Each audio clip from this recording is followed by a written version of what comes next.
গৌৰৱ গগৈ জিকোৱাৰ ক্ষেত্ৰত কংগ্ৰেছৰ যদি 20% অৰিহণা আছে, ৰাইজৰ দলৰ 80% অৰিহণা আছে। কোটি কোটি টকা আমি ৰাইজৰ দলৰ পৰা গৌৰৱ গগৈৰ কাৰণে খৰচ কৰিছিলোঁ। ৰাইজৰ দলৰ 80% অৰিহণা টকাৰ পাছতো গৌৰৱ গগৈয়ে আমাৰ প্ৰতি আজিলৈকে এবাৰ কৃতজ্ঞতা প্ৰকাশ কৰা দেখিলে নে? যিজন গৌৰৱ গগৈক জিকাবৰ কাৰণে আমি দিন ৰাত কৰিছিলোঁ, সেই গৌৰৱ গগৈ তাৰ পাছৰ পৰৱৰ্তী উপ নিৰ্বাচনটোত আমাৰ ৰাইজৰ দল জাতীয় পৰিষদ চবকে লাট মাৰি দিলে। কংগ্ৰেছ দলৰ শীৰ্ষ নেতাই কৈছে যে গৌৰৱৰ যদি সামান্যতম কৃতজ্ঞতাবোধ থাকিলেহেঁতেন, তথাপিও ৰাইজৰ দলৰ লগত এইবাৰ শিৱসাগৰত কংগ্ৰেছ দলে বুজাবুজি কৰিলেহেঁতেন। গৌৰৱ গগৈক MP ইলেকশ্যনত জিকাবৰ কাৰণে আমি যিটো কষ্ট কৰিছিলোঁ, সেই কষ্টটো কংগ্ৰেছ দলে কৰা কষ্টতকৈ আমাৰ বেছি কষ্ট হৈছিলে নে নাই আপোনালোকে নিজে কওক।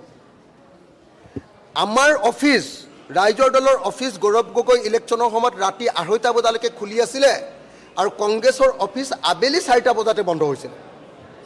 কংগ্ৰেছৰ জিলা সভাপতি দিল্লীলৈ পলাই গুচি গৈছিলে আৰু মই নিজে চেণ্ট্ৰেলৰ সভাপতিয়ে শিৱসাগৰত বহি লৈ গৌৰৱ গগৈৰ কাৰণে গোটেই যোৰহাট লোকসভা সমষ্টিটোত কেম্পেইন কৰিছিলোঁ। কোটি কোটি টকা আমি ৰাইজৰ দলৰ পৰা গৌৰৱ গগৈৰ কাৰণে খৰচ কৰিছিলোঁ। গৌৰৱ গগৈ জিকোৱাৰ ক্ষেত্ৰত কংগ্ৰেছৰ যদি 20% অৰিহণা আছে, ৰাইজৰ দলৰ 80% অৰিহণা আছে। ৰাইজৰ দলৰ 80% অৰিহণা টকাৰ পাছতো গৌৰৱ গগৈয়ে আমাৰ প্ৰতি আজিলৈকে এবাৰ কৃতজ্ঞতা প্ৰকাশ কৰা দেখিলে নে? গৌৰৱ গগৈয়ে এবাৰৰ কাৰণে আমাক আপোনালোকে ধন্যবাদ দিয়া, আপোনালোকৰ সন্মুখত ধন্যবাদ দিয়া দেখিলে নে? গৌৰৱ গগৈয়ে এবাৰৰ কাৰণে ইলেকশ্যনত জিকাৰ পাছত ৰাইজৰ দলৰ আমাৰ কৰ্মীসকলৰ লগত একাপ চাহ খাবৰ কাৰণে আহিলেনে? আমাৰ কৰ্মীসকলক এবাৰ ধন্যবাদ জনালেনে? আৰু তাৰ পাছত আটাইতকৈ আচৰিত কথা, যিজন গৌৰৱ গগৈক জিকাবৰ কাৰণে আমি দিন ৰাত কৰিছিলোঁ, সেই গৌৰৱ গগৈ তাৰ পাছৰ পৰৱৰ্তী উপ নিৰ্বাচনটোত আমাৰ ৰাইজৰ দল জাতীয় পৰিষদ চবকে লাট মাৰি দিলে। আৰু তাৰ পাছত এতিয়া দেখা গ'ল যে এই পঞ্চায়ত নিৰ্বাচনত মোক কংগ্ৰেছ দলৰ শীৰ্ষ নেতাই কৈছে যে গৌৰৱৰ যদি সামান্যতম কৃতজ্ঞতাবোধ থাকিলেহেঁতেন, তথাপিও ৰাইজৰ দলৰ লগত এইবাৰ শিৱসাগৰত কংগ্ৰেছ দলে বুজাবুজি কৰিলেহেঁতেন।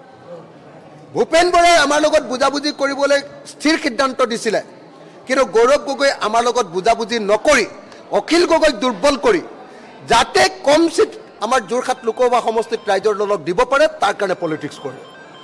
গতিকে এইটো দুৰ্ভাগ্যজনক ঘটনা। সেইকাৰণে গৌৰৱ গগৈক মই সুধিব খুজিছোঁ, গৌৰৱ গগৈ ডাঙৰীয়া, আপোনাৰ বাৰু মুখ্যমন্ত্ৰী হ'বলৈ আশা আছে, খুব ভাল কথা, খুব ভাল। আপুনি মুখ্যমন্ত্ৰী হোৱাটো আমিও বিচাৰোঁ, কিন্তু মুখ্যমন্ত্ৰী হোৱাৰ আশাত যদি আপুনি বিৰোধী দল, আপোনালোকৰ সহযোগী বিৰোধী দলবিলাককে হৰুৱাব খোজে, সহযোগী বিৰোধী দলবিলাকৰ বিৰুদ্ধে আপুনি কেম্পেইন কৰে, সহযোগী বিৰোধী দলবিলাকক আপোনালোকে এটাও চিট এৰি নিদিয়ে, আৰু দৰকাৰ পৰিলে বিজেপিক জিকাবৰ কাৰণে আপুনি ৰংপুৰ জিলা পৰিষদৰ নিচিনা ঠাইত মুছলমান কেণ্ডিডেট দি আপোনালোকে বিজেপিক জিকাবলৈ চেষ্টা কৰে, তাৰপিছত আপোনাক আমি সন্মান কৰি আপুনি বিজেপি বিৰোধী বুলি ক'ব পাৰিমনে বাৰু গৌৰৱ গগৈ ডাঙৰীয়া? মই ডাইৰেক্টলি গৌৰৱ গগৈক সুধিছোঁ, গৌৰৱ তুমি নিজে কোৱা গৌৰৱ, যে তোমাক জিকাবৰ কাৰণে আমি যিমান কষ্ট কৰিছিলোঁ, তুমি আজিলৈকে এবাৰ কৃতজ্ঞতাবোধ প্ৰকাশ কৰিলানে? তোমাক জিকাবলৈ কৰা কষ্টৰ পাছত তুমি বিহালী ইলেকশ্যনত আমাৰ লগত ঐক্যমঞ্চ ভাগি তুমি আমাক কি দিলা কোৱা? তাৰপিছত গৌৰৱ তুমি এটা কথা কোৱা যে আমি যিটো পঞ্চায়ত ইলেকশ্যনত একেলগে খেলিম বুলি চিঠি দিছিলোঁ, তুমি নিজে কৈছিলা যে পঞ্চায়ত ইলেকশ্যনটো একেলগে খেলিলে বৰ ভাল হ'ব অখিল দা বুলি তুমি মোলৈ মেছেজ দিছিলা। তাৰপিছত কিয় গৌৰৱ তুমি মোৰ ফোন নধৰিলা কোৱা দুবাৰকৈ? আজি কিয় গৌৰৱ তুমি শিৱসাগৰত আহি কিয় গৌৰৱ তোমালোকে ৰংপুৰ পঞ্চায়তত আমাক হৰুৱাবৰ কাৰণে মুছলমান কেণ্ডিডেট দিছা, আৰু মুছলমান কেণ্ডিডেট দি তুমি ৰংপুৰ পঞ্চায়তত কিয় কেম্পেইন কৰিবলৈ আহিছা গৌৰৱ গগৈ ডাঙৰীয়া? তুমি কিয় কৰিবলৈ আহিছা ৰংপুৰ জিলা পৰিষদত? এইবিলাকে প্ৰমাণ কৰে নকৰে যে কংগ্ৰেছ আৰু গৌৰৱ গগৈ আচলতে বিজেপিৰ লগতে আছে। তেওঁলোকে কংগ্ৰেছক জিকাবৰ কাৰণে কাম কৰাতকৈ আচলতে ৰাইজৰ দলক পৰাজিত কৰিবৰ কাৰণে শিৱসাগৰত কাম কৰিছে।